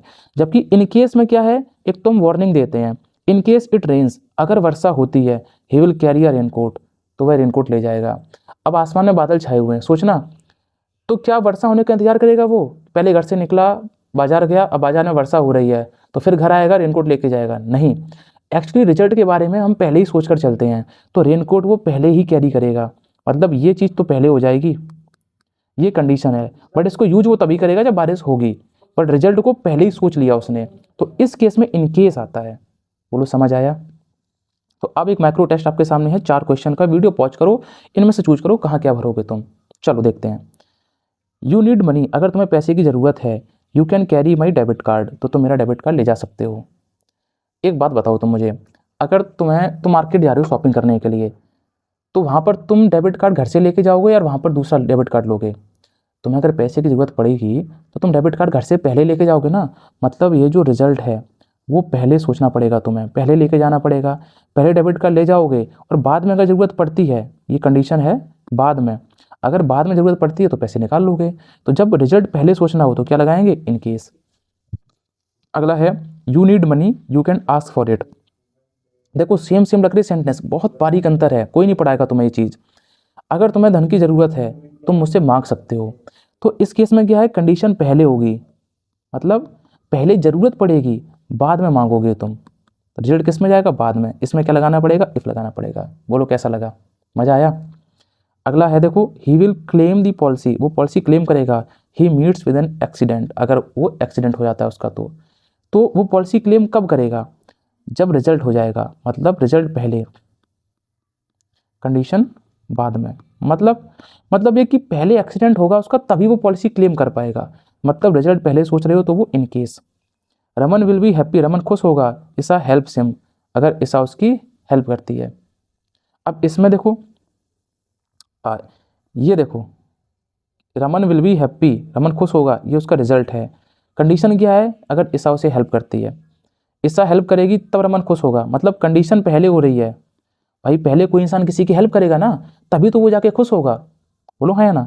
ये बाद में, खुश तो बाद में होगा, वो पहले ईसा उसकी हेल्प करेगी।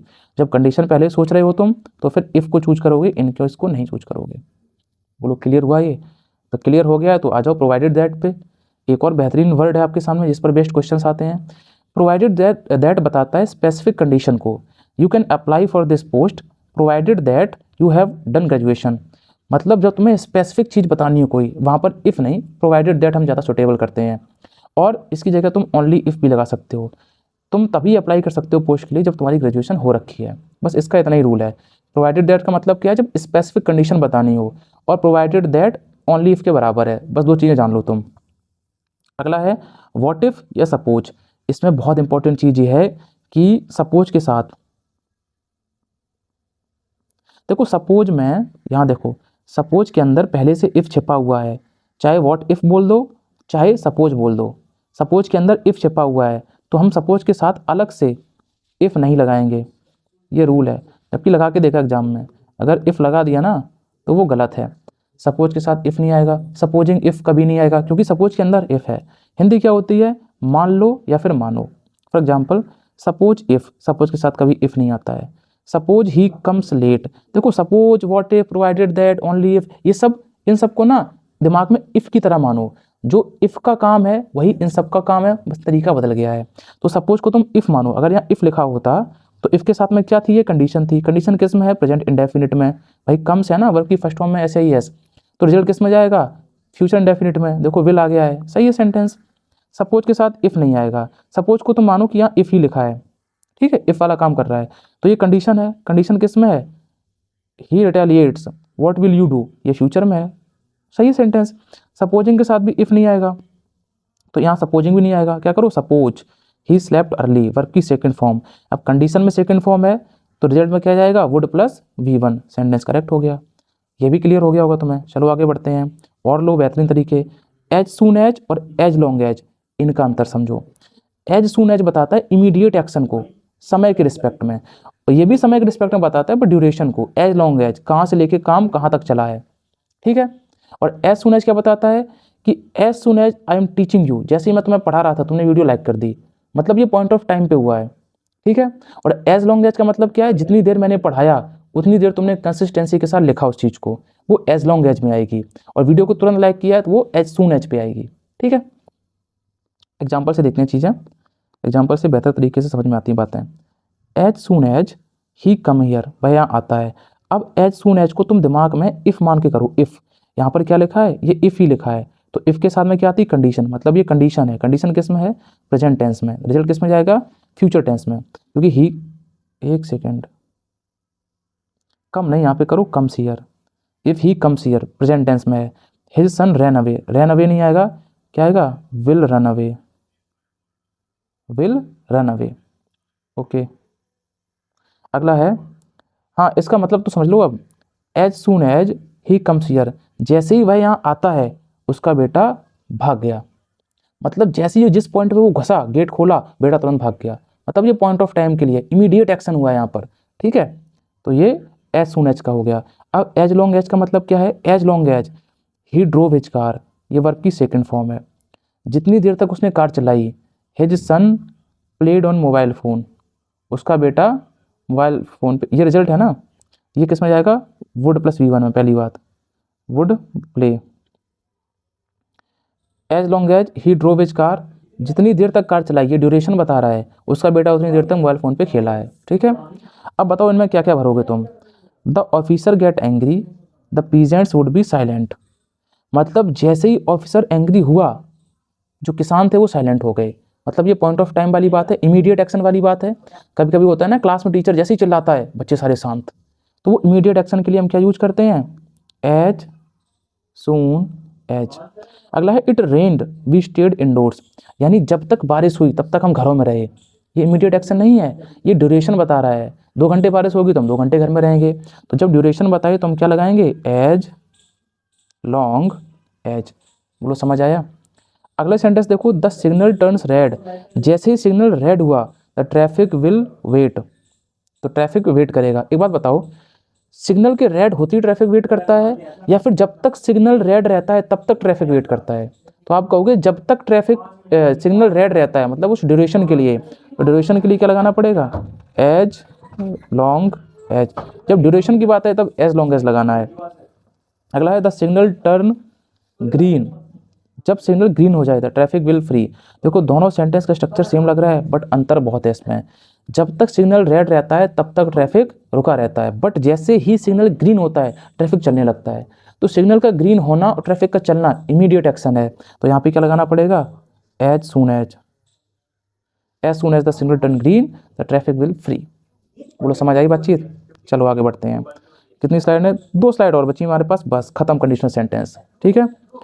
यहाँ देखो, इफ़ नॉट जो है वो कंडीशन को बताता है, इफ़ नॉट बराबर है अनलेस के, तो याद रखना अनलेस के साथ कभी भी नॉट नहीं लगाते। लिखा भी है never use not with unless, unless के साथ में कभी भी नॉट नहीं लगाना है। टिल नॉट का मतलब होता है टाइम बताने के लिए, ये बराबर है अनटिल के। Never use not with until, तो अनटिल और अनलेस इनके साथ कभी भी नॉट नहीं आता है, ठीक है, क्योंकि इसमें पहले से नॉट छिपा है, इसमें भी पहले से नॉट छिपा है। ये बताता है कंडीशन को, ये बताता है टाइम को। अब देखो कहाँ क्या भरोगे, वेट हियर, यहाँ वेट करो, अनटिल आई कम और अनलेस आई कम, कंडीशन बता रहा है या टाइम बता रहा है। यहाँ तब तक वेट करो जब तक मैं ना आ जाऊँ, तो यहाँ टाइम की बातचीत है, तो क्या भरोगे, until I come here. You pay attention you will not understand anything, जब तक तुम अटेंशन पे नहीं करोगे, मतलब ध्यान से नहीं सुनोगे, तब तक तुम्हें कुछ समझ नहीं आएगा। तो ये कंडीशन बता रहा है, ये उसका रिजल्ट बता रहा है, तो कंडीशन वाले केस में क्या भरना पड़ेगा, अनलेस, ठीक है। नोबडी कैन एंटर, कोई एंटर नहीं कर सकता है, ही हैज़ आई कार्ड, जब तक उसके पास आई कार्ड ना हो, ओके। तो समय की तो बात है नहीं, तो अनलेस लगाओगे, unless he has I card. You can not cross the road until the VIP will not pass, आप रोड पास नहीं कर सकते अंटिल, जब तक VIP पास ना कर जाए। तो VIP विल पास करोगे, इसके साथ पहली बात तो नॉट नहीं आएगा, अंटिल के साथ नॉट नहीं आता है। दूसरा, इसको फ्यूचर में यूज नहीं करते, हम प्रेजेंट इंडेफिनिट में यूज करते हैं। अंटिल द VIP पासेस करो, और की फर्स्ट टर्म में SAES, until the VIP passes. चलो आगे देखो, अगला है व्हेन और व्हाइल में अंतर। तो व्हेन का मतलब होता है जब, और व्हाइल का मतलब होता है जबकि। वैन का यूज इंडेफिनिट में भी करते हैं, परफेक्ट में भी करते हैं, और वाइल का यूज कंटिन्यूस में भी करते हैं। ये स्पेसिफिक टाइम को बताता है, ये पैरेलल एक्शन को बताता है। वाइल जबकि कि मैं पढ़ा रहा था, while someone else is dancing, कोई दूसरा डांस कर रहा है उस टाइम पे, तो पैरेलल एक्शन चल रहा है ना ये, तो वाइल आएगा वहाँ पे। इसमें क्या है, कंडीशन रिजल्ट देख लो तुम, वैन के साथ में इंडेफिनिट या परफेक्ट आ सकता है, बट दूसरे फ्रेज में इंडेफिनिट, परफेक्ट, कंटिन्यूस कुछ भी आ सकता है। वाइल बताता है पैरेलल एक्शन को, पैरेलल एक्शन को कंटिन्यूस में ही बताते हैं, तो वाइल के साथ भी कंटिन्यूस, इधर भी कंटिन्यूस, याद रख लो ये चीज़।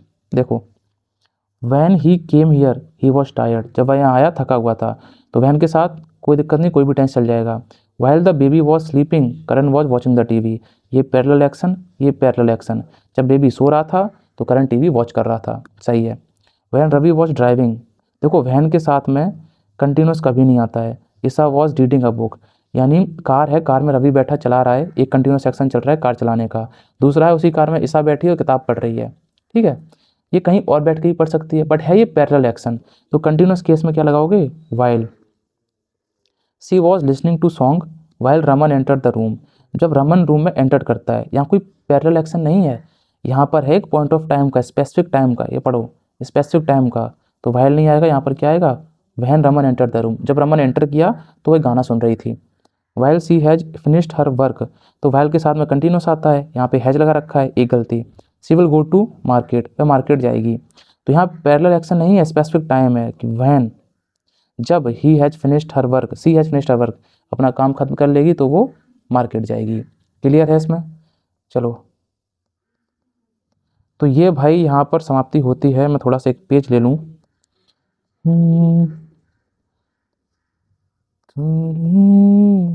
ऐसी अदा पे तो फिदा हम हैं, ओके। चलो भाई, तो मेरे भाई ये था आपका कंडीशनल सेंटेंस की महाभारत, ठीक है। कंडीशनल सेंटेंस, मेरी तरफ से कंडीशनल सेंटेंस की कंसेप्ट ओवर, ठीक है। एक चीज़ और बची है शायद, जीरो कंडीशन बची है आपकी अभी, जीरो कंडीशन को मैंने कवर नहीं किया है इसमें, ठीक है। उस जीरो कंडीशन को मैं प्रैक्टिस क्लास में कवर कर दूंगा, प्रैक्टिस क्लास में, ठीक है। अब इसके बाद आपकी आएगी कंडीशनल सेंटेंस की प्रैक्टिस क्लास। तब तक के लिए आपका काम यह है, वीडियो को अभी लाइक करो और कमेंट करके बताओ क्लास कैसी लगी, कि आपको समझ में आया है कि नहीं आया है, क्योंकि आप लोग भी सपोर्ट करते हो मुझे, तब मुझे मोटिवेशन मिलता है, ठीक है। मैं भी अपना टाइम निकालता हूँ ड्यूटी के बाद पढ़ाने के लिए, तो प्लीज़ सपोर्ट कीजिए आप लोग, सब्सक्राइब कर लो चैनल को अगर नए हो तो, और अल्टीमेटली तुम्हें समझ आना चाहिए, बाकी गारंटी मैं लेता हूँ इंग्लिश की नैया पार लगवा दूंगा, भरोसा तुम्हें रखना पड़ेगा मेरे ऊपर, ठीक है। टेलीग्राम का लिंक वीडियो के डिस्क्रिप्शन में, उसको ज्वाइन करो, वहाँ पर इसका PDF मिल जाएगा आपको, और भी मेरे हैंड रिटन नोट्स, बुक्स सब कुछ मिल जाएगा वहाँ पे, तो वहाँ से तुम्हें फ़ायदा ही फ़ायदा है। अभी इसकी प्रैक्टिस क्लास लेके आऊँगा, प्रैक्टिस क्लास जरूर करना, अगर प्रैक्टिस नहीं करोगे तो कंसेप्ट देखने का कोई मतलब नहीं हुआ, ठीक है। तब तक के लिए अपना जो प्यार है अपना दिल फेंक के मारो, जय हिंद कमेंट में जरूर लिख देना, ठीक है। जय हिंद, वंदे मातरम।